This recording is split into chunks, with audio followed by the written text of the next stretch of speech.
G'day, Joey here. I want to once again revisit another jazz song, a standard, a classic, Ain't Misbehavin'. We've been doing it in our acoustic ensemble for, at least, I reckon, 4 or 5 years. That's where I first encountered it. And once again, as I said a while back, these classic jazz songs, they've always got great chord progressions, great melodies, and so fantastic raw ingredients just to have good fun on the guitar. And you almost can't go wrong. The raw ingredients are just so good. And there's another great example. So let's have a look. And you saw a bit of the backing track, so there'll be a backing track at the end where I go through 2 verses and a bridge, and that's pretty much what will be on there.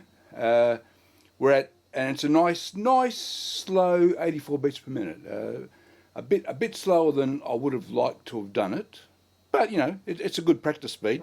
The reason why it's so slow is because, would you believe, this was the first time I used the Digitech Trio, Ain't Misbehavin', and it was still saved on the card. That I don't actually save songs on there anymore, but I saved my first 8 or 9 songs on there, and this was the very first one. So I would have just not known what I was doing. Just under 5 years ago, I reckon I did it. I've had the Trio now for nearly 5 years. I used Jazz 8 setting, which is described as classic jazz. So obviously I went to that for my first one. So it came out a bit slow. Otherwise, for my first attempt, it's not too bad. So I actually reused the original thing I did 5 years ago and dumped it into Cubase, and then I've created that backing track. Lastly, before we begin, I thought for sure this song would appear in my 1001 songs you must hear before you die.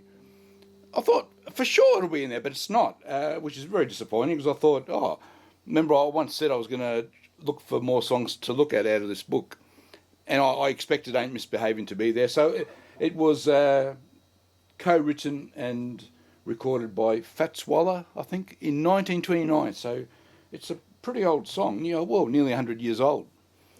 Good fun. Tabs up.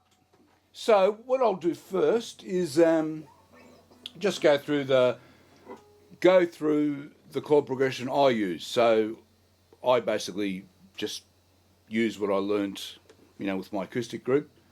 I know there's a zillion versions of this floating around, right? So this chord progression, it works for me. I like the melody. It all works for me. So this is what we're using. It's ostensibly in the key of C. Starts with a C7, but the melody is such that I reckon just in those first 24, 32 bars, you just about use all 12 notes that you can possibly use. It's that sort of song. So the chords, let's just quickly go through it. So it starts off with a sort of turnaround that you use as you start.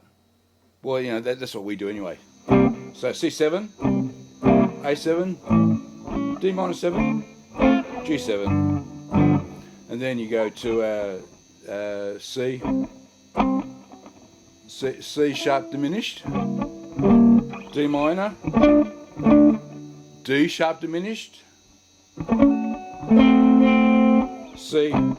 C7, F minor 7, C, A7, D minor 7, G7, and then there's a turnaround that basically repeats those 4 bars. And then there's a bridge, which I'll show later. So that's pretty much the chord progression. And of course, the fantastic bit of it in my book is just going from that C to the C sharp diminished, D minor to D sharp diminished. Fantastic chord progression, and allows you to have a lot of fun, playing that. All right, so what you'll see me playing with my fingers, but the arrangement is such that we can easily play this with a pick, yeah, and I do play with a pick on acoustic.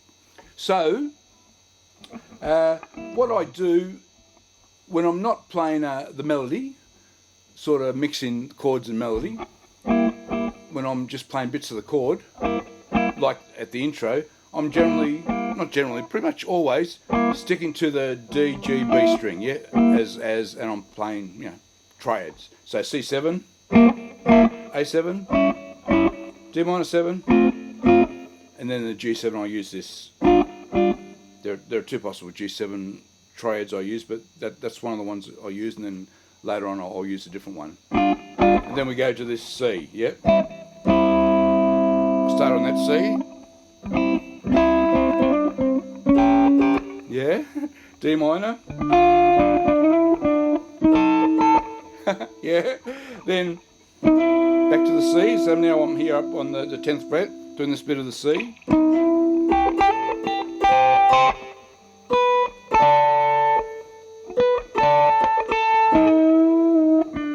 So let me do that again.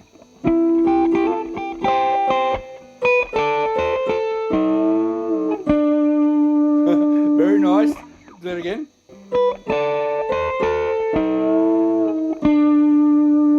Then we repeat that early bit of the line.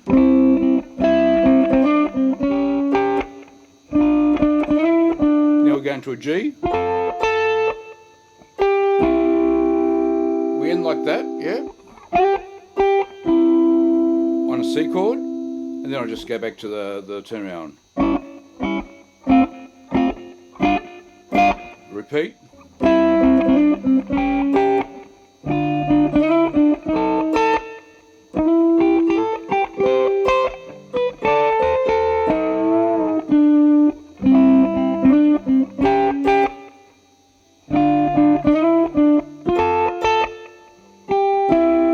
Now we've got a different turnaround.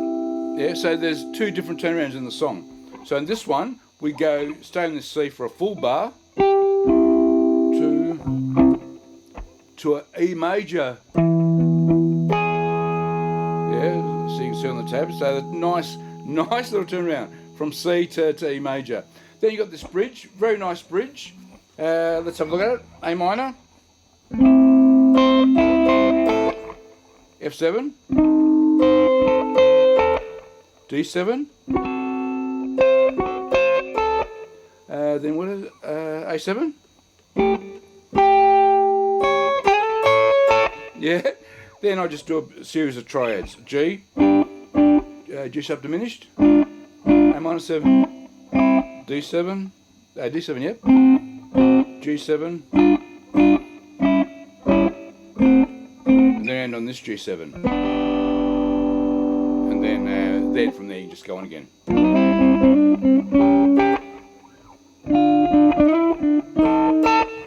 Yeah.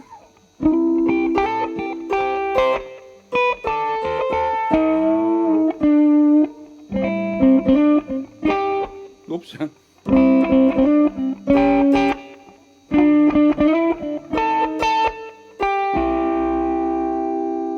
Yeah. And on it goes. Okay. As you can see, fantastic melody. I love it. The chord progression. I love playing this. All I'm doing is just a simple melody over the chords, and you can have a lot of fun with this. Yeah. So for backing track, I'll have the tabs on again over the top. As I said, intro, 2 verses, 2 different turnarounds, and then we do the bridge, and then I just fade on another verse, and it goes for about, 1 minute and 40 seconds. 84 beats per minute, nice tempo to practice with, yeah? Have fun with that. I hope you enjoy that. I love playing this. All right, have a good time. See you next time. Bye-bye.